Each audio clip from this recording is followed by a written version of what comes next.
Hey, folks. So, a few months ago, me and Dana got together and recorded responses to a whole bunch of comments that we received on videos that we'd done together. And I edited those comments responses into a series of 4 videos that I have now released on this channel over the last 2 months. But even within those 4 videos, some of which are close to an hour long, there was material from our original recording that I just couldn't fit in to the finished videos. I felt like it didn't work. It made the video too long. It dragged us too far off track of conversation. So this video that you're about to watch is the full unedited response that Dane and I had to a comment that we got on one of our Batman videos. And I put a little bit of it in the finished comment response video, but I cut most of it out because we go on for about 20 minutes. And it's a really, really interesting conversation. I get to talk about why I think Zack Snyder sucks, which is also why I'm titling this video The Snyder Cut. And Dana gets to go on about her thoughts on fight choreography and how to write action scenes and fight scenes. And the conversation goes in some really interesting, fun directions. So I wanted to share that full comment response with you in this video right now. So let's take a look at the Dana and Steve comment response, The Snyder Cut. Next question is from a story guy life who says, I see the Dark Knight surveillance moment as an indictment of the character also, and as a knowing referendum to the audience. So I therefore approve Nolan's Batman. Zack Snyder, however, is completely tone deaf to the implications of his hyper-violent Psycho Man, and even in interviews makes extremely thin excuses and rationalizations of why it's not technically cold-blooded murder, even though in the film it totally is clearly violent, intentional homicide. I therefore protest and will not be signing up for HBO Max, nor will I purchase or view a Snyder film. Well, good for you, A Story Guy Life. Unsurprisingly, I agree with that assessment of Zack Snyder's work and his incredibly superficial. That's why I chose that one. His incredibly superficial, one might even say juvenile level of understanding of the themes of his own movies. No, don't you dare go there. I work with juveniles. That's an insult to them. How about immature? How about... Wait, no, I've got it. Larval. Oh, nice. Thank you. His larval. It takes that immaturity and puts it in like slimy, gross bug form. Yeah. It's underdeveloped. It's weak. It is vulnerable. All that good stuff. I like that. Yeah, I mean, I will say, it's worse than larval because, as Pumbaa reminds us, larvae are slimy yet satisfying, and those movies are not. I mean, they are slimy, but they do not satisfy. They do not satisfy. There is to anyone who satisfy you. There's a problem there, and you should talk to someone about that. You should, if nothing else, you should not be allowed to hold elected office. There's a scene in Batman versus Superman that I think encapsulate. There are many scenes. Also, I've been told. It is in fact composed of a whole series of scenes, but there is one scene in particular. As movies are. As movies are, yes.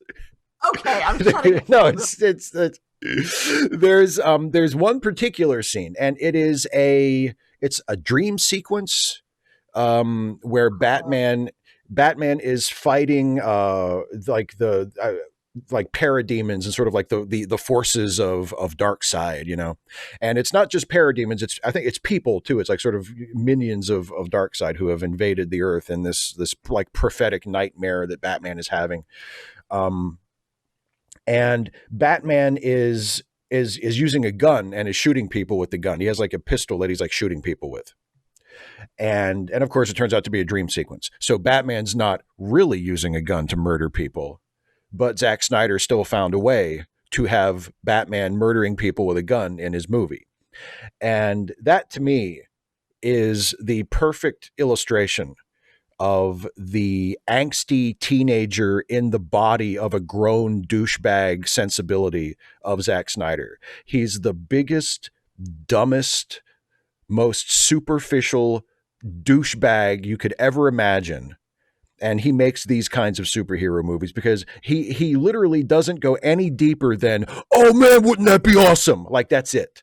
That's his decision-making process. We should have Batman murder people with guns. Dude, oh, that would be so awesome. And then he does it because he's an awful, awful filmmaker with no depth and no sophistication. And he's just, he apparently, I read this in an article, apparently he has an axe collection in his office, like at Warner Brothers. You walk into Zack Snyder's office and there's like axes on the wall. He's a douchebag. Yeah. I could write that dream sequence and have it work. I could make that be a good story because, okay, so what potentially what happens at the end of the dream? I can't remember.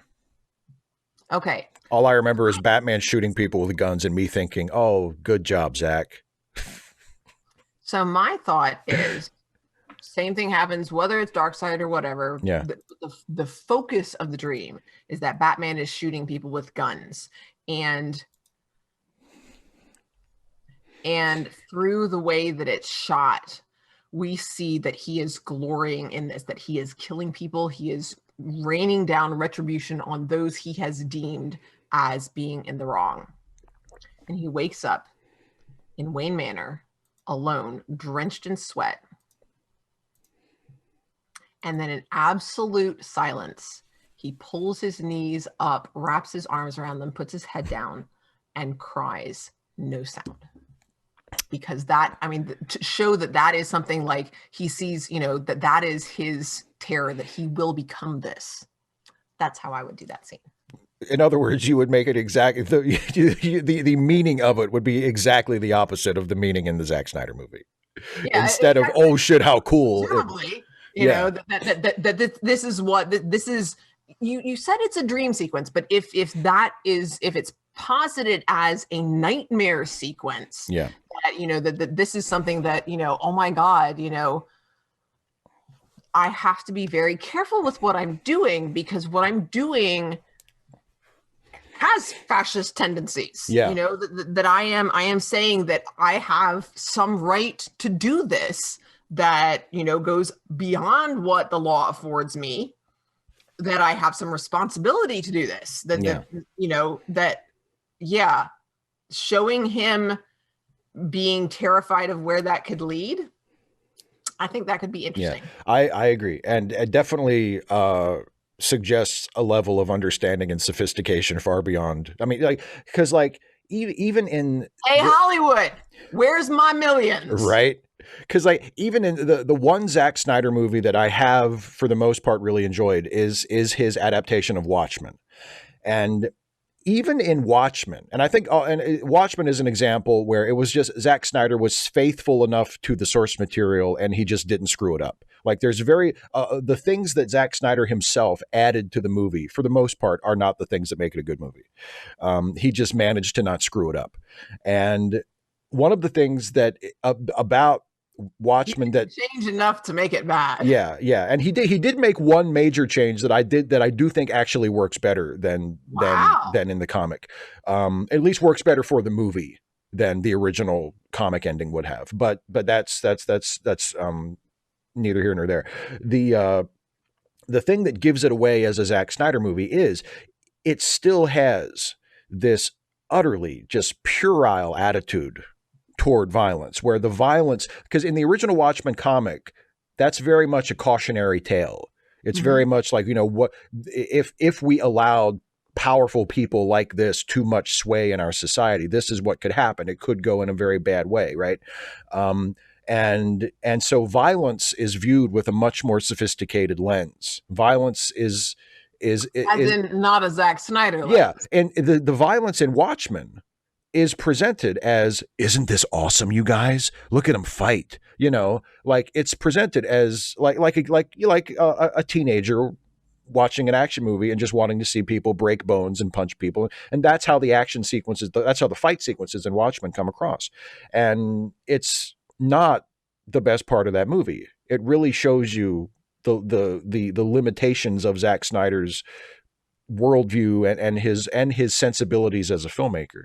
So I mean, even in his best work, you see this this really, really shallow view of violence, and just, isn't this awesome? Isn't this awesome? Look how they punch each other, and it's like, who possibly could have watched this and said, oh, we got to get this guy to do Superman? Wouldn't it be, But like, the thing is, it's like Trump. He's not the problem. He's the symptom. That's true, because there is obviously an audience for that kind of movie. Not as big as DC thought there was, but there's clearly an audience. There's an audience, but not only that, there are studio execs. Like you said, somebody saw that and thought, oh, we need this guy. Yeah. This guy's going to make us a fortune, or at least a lot of money. I mean, yeah, but no, they thought he was going to make him a fortune. Yeah. And I don't get that. Like, I don't get why. Because I was thinking about fight sequences, and of course my mind goes to Birds of Prey. Which has awesome fight sequences.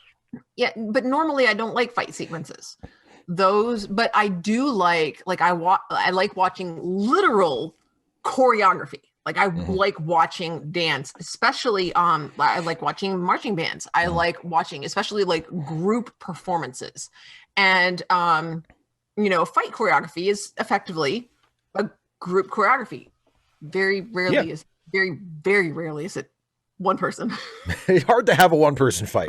I mean, you can have, like, when you got the little training dummies, you can have a one person, do a montage of them, practicing with the dummy.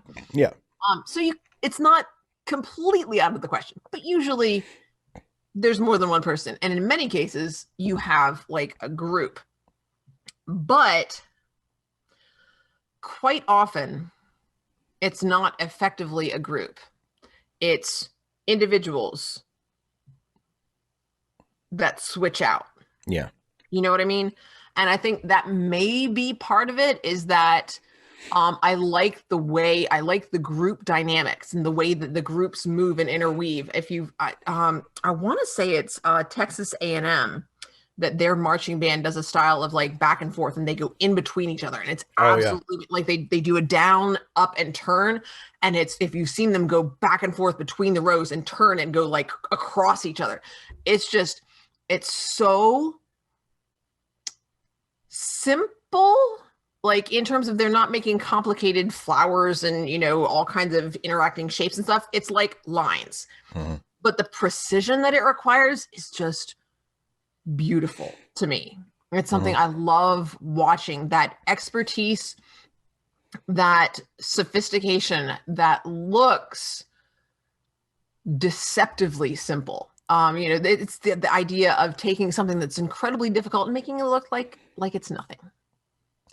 And I don't often get that with fight choreography.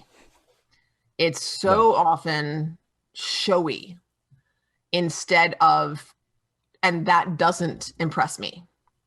It's just, I find that pulls me out and makes me wonder how long it's going to be before we get back to the story. Yeah. Birds of Prey didn't do that, even though in the fight choreography, it still wasn't effective group dynamics, especially in the second one where they were at the fun house. Yeah.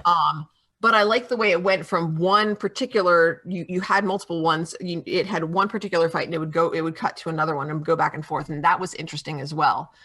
But just in the terms, just in the way of watching people get hurt, like, I guess as a writer, like, that was something I struggled with writing combat for a long time, but the injury itself has no interest for me whatsoever.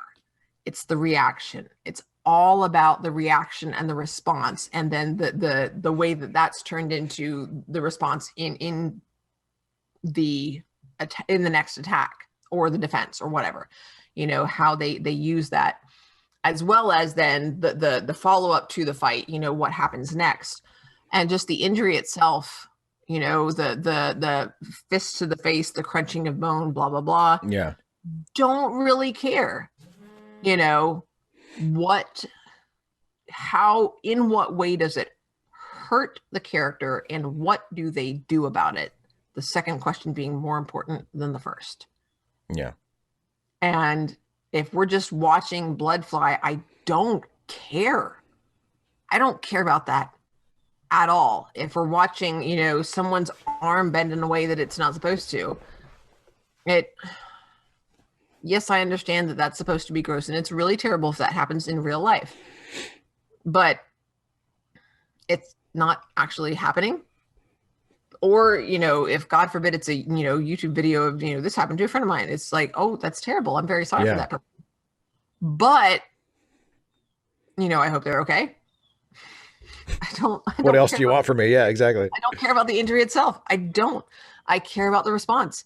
And so many times in fight choreography, that's not what you get. You get injury, and, you know, just goes back and forth. And that's boring. I agree with you. I don't understand. I am trying to wrap my mind around people, when people find that interesting, why? Yeah. I haven't figured that out. I feel pretty much exactly the same way. I think to me, a good fight scene needs to do two things. It needs to tell a story in and of itself. Like, there needs to be a story to the fight. There needs to be, if one particular character wins the fight, we need to be able to understand how and why they won the fight, right? And it needs to move the larger story of the movie forward. So it can't just be, okay, everybody break for a fight scene, and then they fight, and then the fight scene's over, and then the movie goes on. Like, the fight scene has to accomplish something narratively, and it has to have a narrative within it that makes it interesting and makes it possible for us to follow it and to understand what is happening. And the best fight scenes in movies do those things without interrupting the flow of the story. Yeah, and also, yes, exactly. Very much like in a musical, there are musicals that stop for the musical number because there's supposed to be a number here, and then there's musicals where the songs move the story forward, and the story continues through that song. Like, if you skip that song, right, you jump ahead, and the story doesn't. It's like skipping a chapter in a book. It doesn't make sense. And I think that there are so many times there's a fight choreography where I'm just like, when do we get back to the story? And yeah, a good fight choreography a good fight scene doesn't do that. And there are so many fight scenes that aren't good, that may be well choreographed, that may be well performed. Oh, absolutely.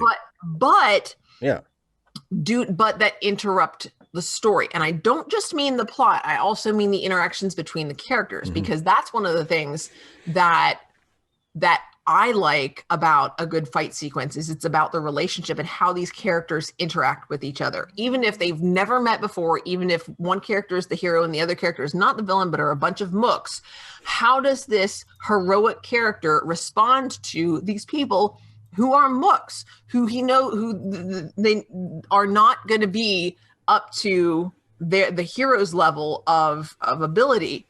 You know, how do they respond to that? And so I'm going to go a little back into, you know, this is a little bit nervous wracking for me. I got better at writing fights when somebody told me that writing a fight sequence is like writing sex. It's not about the action, it's about the reaction. And I was like, oh, I can do that. Because if you just describe the action that goes on, fight or sex, it's boring. Like, even sex is boring if you just describe the physical action. Like, if that's all. But when there is a response, an emotional and physiological, and when the characters are invested in themselves and in each other, and they care what's going to happen next, and they respond to what happens, that's what sells it. And especially when it doesn't just interrupt the flow of the story, but something happens because of what happened. You know, what's going to happen next? How is this going to affect their relationship? Where do they go after this? You know, what does this change? That should be the same, should be true for a fight sequence. What changes because of this? What does it mean? What is the significance of this other than people doing things? Yes. Yeah. It's so much. Oh God, so many action movies. It's like, oh, because it's time. We've gone a whole 7 minutes and we haven't had somebody, we Exactly. haven't seen somebody get punched. We can't have that. Ha ha ha. Oh, sorry. Yeah. I have No, feelings about fights. It's just I agree with like you. anything else in the story. It shouldn't. There's a meme that I actually have planned for one of my upcoming literature videos. In my one about figurative language and symbolism is the curtains are blue, and it's a Venn diagram of what the author meant and what your teacher thinks the author meant, and they overlap like this teeny weeny bit, and it says sometimes the curtains are just blue. The curtains are never just blue, never. Like if you're including it, if the curtains are just blue, don't put it in the damn story. Right. Like, if it doesn't matter, don't put it in the story. If you're telling us the curtains are blue, you made that choice for a reason. I have blue curtains, and I, as a real, honest to goodness living person, have blue curtains for a reason. It's because blue is darker. That's what I was able to get as a dark color. It blocks the light more so that I can buy cheaper curtains that do just as good a job as the more expensive curtains of not having people peek into my house. Likewise, in the bedroom, when we turn out the lights, it's darker, and we don't have to spend as much on we don't have to spend more money on thicker curtains. So that's why they're blue. Right.